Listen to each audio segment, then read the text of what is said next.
working for you. Fox 2 News at 6 starts now.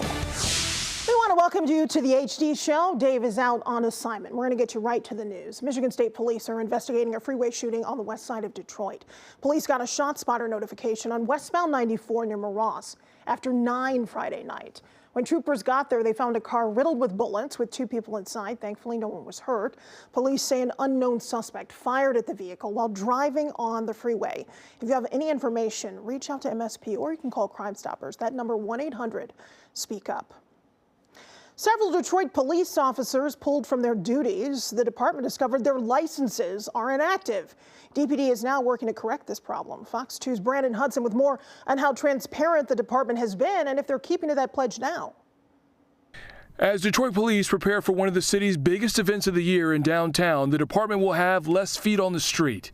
An internal audit revealed more than 30 officers worked with inactive licenses, meaning they couldn't properly perform their duties like make arrests if needed. Now questions linger into how this happened. In a statement, DPD said in part, quote, "This appears to be the result of a failure to submit required paperwork to the state of Michigan. DPD can confirm that all officers have undergone appropriate training and that Human Resources is working toward updating each member's respective file. Those officers are currently working desk duty until this matter is resolved." Wayne County Prosecutor Kim Worthy is also investigating. She said, quote, "I have received some preliminary information from Chief Bedison. Once we have all the information, we will begin the next steps." I am very, very happy that Prosecutor Worthy has all of those names, and she's doing a deep dive into that situation and investigating all type of possible scenarios. Detroit Board of Police Commissioner Darrell Woods found out about the inactive licenses during a meeting Thursday. He calls the news alarming because it shows a lack of transparency. We're not going to rush for judgment on this issue, but we want some answers, and we want them like yesterday. Are you at the very least content that these officers have been pulled off the street and they're working in administrative duties? I'm very content that they pulled off the streets, but I'm distraught that they are. These officers, you're talking about 17 police cars, 30-something officers, 34 officers who could be out on the streets serving and protecting the citizens of the city of Detroit, and we need to get them out there quick. That was Brandon Hudson reporting. We asked Commissioner Woods, what can the board do to help rectify the situation? He says stay tuned for the next Board of Police Commissioners meeting, where commissioners, of course, are going to address this and hopefully have more answers. A Warren police officer is facing manslaughter charges after crashing his cruiser into another vehicle, killing 2 men inside. Officer James Burke is accused of not activating his sirens or lights before he slammed into an SUV at the intersection of Shaner and Prospect back in September. In a statement, the Warren Police Department says it is committed to learning from this incident and, of course, moving forward. And cleanup continues in Orion Township, where a condo complex explosion seriously injured 2 people and displaced several others. 18 units were totally destroyed. You can see the wreckage there. Some residents forced to find a new place to live. Others can't go home yet. Building inspectors are checking the stability of their condos, and investigators are still looking into what caused this blast. Community members, though, are stepping in to help, which we've seen so much in Metro Detroit, collecting clothes and food donations for people who are no longer able to go home. We have a link to donate on our website. That's fox2detroit.com. Fire department said the fire was bigger than what we seen because it was in the walls. A grandmother in Detroit and her family falling on hard times just before the holidays. And you know, it's a particularly difficult time to have to face these kind of challenges. An electrical fire broke out while they were sleeping Wednesday night, leaving them with almost nothing. Eva Allen says 12 family members, including 10 kids, were staying with her at the time. She tried saving the items most precious to her, like her son's memorabilia. He was sadly killed last year. I had to bury him, so I fell behind on a lot of things. But I have been trying to fix the house up, but it's hard. Now, if you do want to help this family, we have a link to their GoFundMe, of course, once again on our website, fox2detroit.com. Detroit's Rosedale Grandmont community is banding together. They are looking for an alleged burglar. think that everybody will be a little more vigilant knowing this is going on in our neighborhood, and I'll definitely be keeping an eye out. Yeah, it's not far from where I grew up. Neighbors say the suspect has allegedly invaded this area, breaking into cars and even homes. Some in the neighborhood have posted images on social media so that everyone in that neighborhood can be on the lookout. Police say criminals have been sweeping the community for the past 3 months.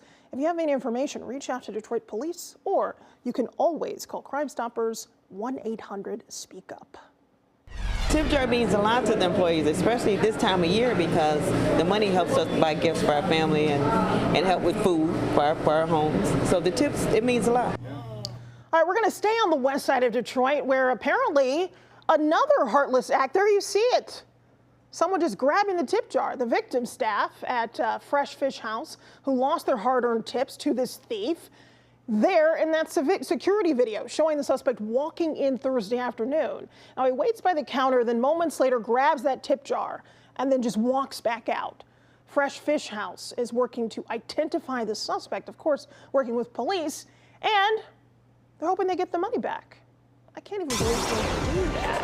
Kind of low. All right, let's check in with Weather Authority and meteorologist Stephanie Mead. Lovely out there, but chilly. Yeah, it's a little chilly. Temperatures right now starting to come down. At least we're dry, which is great. We did see a lot of cloud cover through the day today, too, but we have a beautiful lit up Campus Martius downtown right now, and a lot of folks look like they're taking advantage of some of this drier and slightly more comfortable weather. Temps are in the mid-40s right now in the city at 44 degrees, 42 in Ludington, 34 up near parts of Marquette, 41 in Chicago. So everyone pretty much in the realm of the 40s, a seasonal day here across the state and pretty much across the region.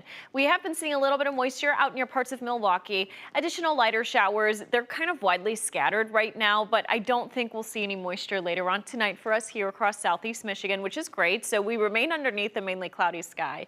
But that's going to keep our temperatures in the 40s as we head through about midnight tonight, and then we'll steadily see those numbers come down possibly to the upper 30s overnight and early Sunday morning. Mainly cloudy, slightly chilly to start off Sunday. I do think heading through the day on Sunday there might be a slight breeze, but we're looking at a mostly cloudy sky. Temps then warm into the low 50s. Low 50s on Monday. Pretty good shot for some rain at that time. And then Tuesday, we start off with that light wintry mix, possibly for a few select spots as this system on Monday exits, with temperatures right behind that looking significantly colder. We only top out in the lower 40s Tuesday afternoon. We could potentially be looking at an additional system during the middle part of the week. Right now, our model's not necessarily agreeing with the timing of this next system. So travel plans, I think for most of us here across Michigan should be okay for Thanksgiving. Here's that system on Monday. Early Tuesday, it should depart towards the east. Now here's this system here arriving late Wednesday into Thursday. Now right now, a lot of models are kind of holding off on this until very late Thursday. So we'll have better updates once we get a bit closer to the event, but there could be a little bit of a snag in your travel plans. Otherwise, it's looking a little colder too as we wrap up the work week and heading into next weekend. But for right now, your Thanksgiving forecast shows temperatures low 40s with some later showers arriving. But we do have a pretty good shot for some snow, maybe a light mix Friday into Saturday with daytime highs not making it out of the 30s. Hillary.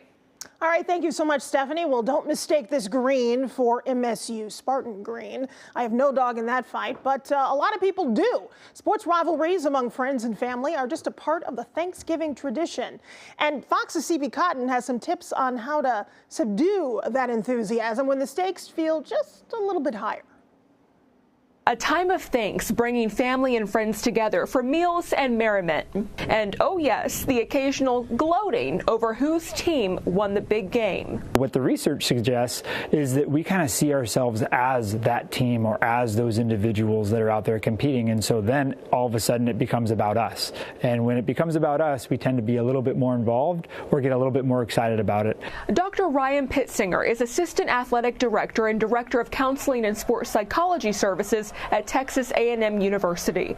His research shows that when people closely follow a team, they identify with a team and even start referring to the team as we, which can get us into some hot water after a rough loss. When we identify so so strongly or so closely with that particular team or organization, that's of course going to make us more intense about it and heighten our emotions. Pittsinger urges people to remember that family is more important. If your team loses, show respect and congratulate the fans of the winning team. So one of the things that's really important is, A, to remember that it's just sports. And what I mean by just sports is that these are individuals, normal humans that are competing to be their very best. Imagine if this was your son or daughter out there. How would you want them to be treated? How would you want the fans to treat them? And if we kind of have that mindset, that can help a lot. And no matter who won or lost the big game, remember, there's always next year.